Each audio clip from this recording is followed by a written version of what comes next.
Hi everyone. So today I wanted to talk about writing and specifically about writing fanfiction and what not to do when doing that. So I want to say a few don'ts about writing fanfiction.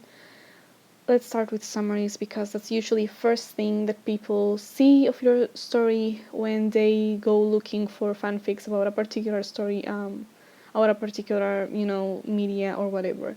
So you never want to say something like, oh, I'm sorry, I suck at summaries, or just generally try to make it seem as if you're being humble about your story or something like that. I don't think I've ever clicked on any story where the writer themselves admit to being bad at writing or whatever. Even saying that you're bad at summaries is, I would say, I think, is implying that you might not be that good of a writer.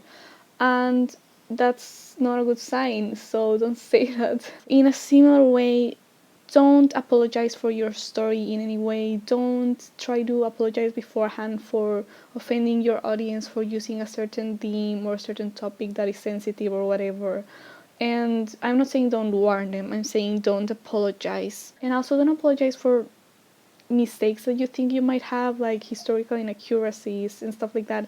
Usually readers don't even care about that kind of thing.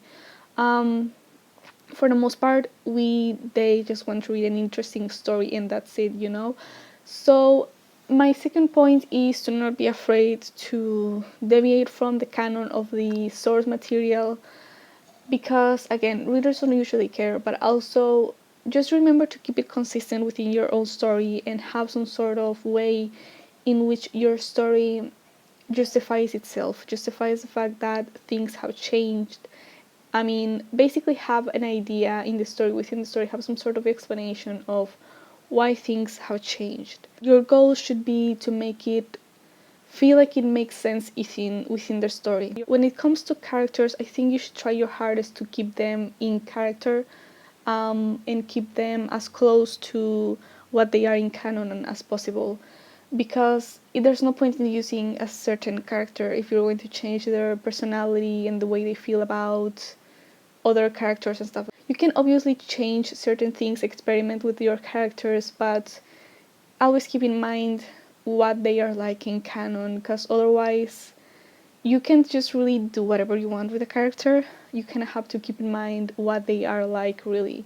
So you can obviously introduce new situations and new experiences that they might have, but do keep in mind how they would react to new situations and stuff like that. My second point, Jesus Christ. My fourth point actually is to not treat self-inserts and reader inserts carelessly.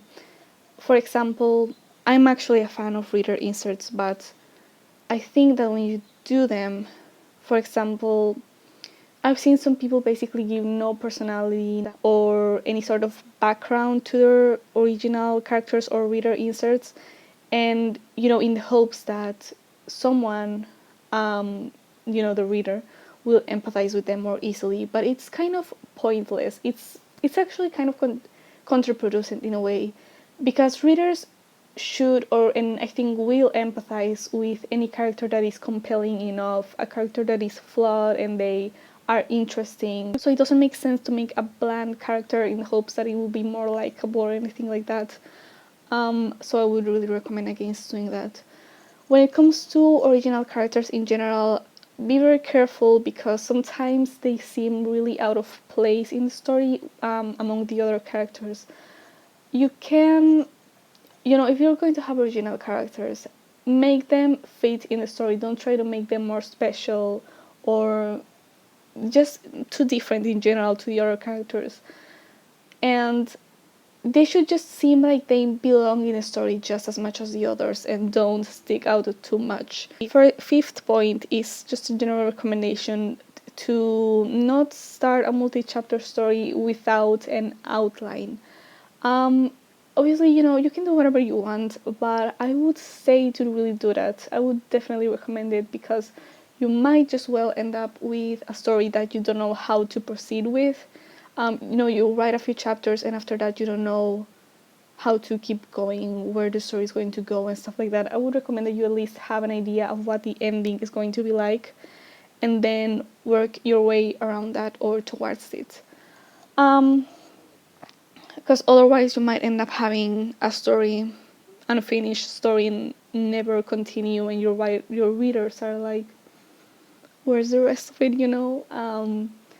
Anyway, so my last point is to not tag pairings, characters, topics, subjects that aren't yet in the story, but you're just planning to have them there at some point. I have noticed people do this a lot, and it kind of bothers me because you can always add things, at least in Archive of Our Own, and you know, most websites that host fanfiction, you can change the summaries to add things that you have in the new chapters.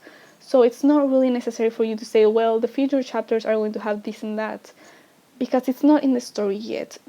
Wait until you have published the chapter where you introduce a certain character and a certain topic in order to change what goes on in the, you know, publication, the presentation of your story. Because it doesn't really, because otherwise you're really just advertising the project of your story and not the actual story, and that's really strange to me. So those are my 6 don'ts for writing fanfiction, and I hope you guys have found this helpful. So if you have something to discuss, definitely tell me down below, and thanks for watching, and I'll see you in the next one.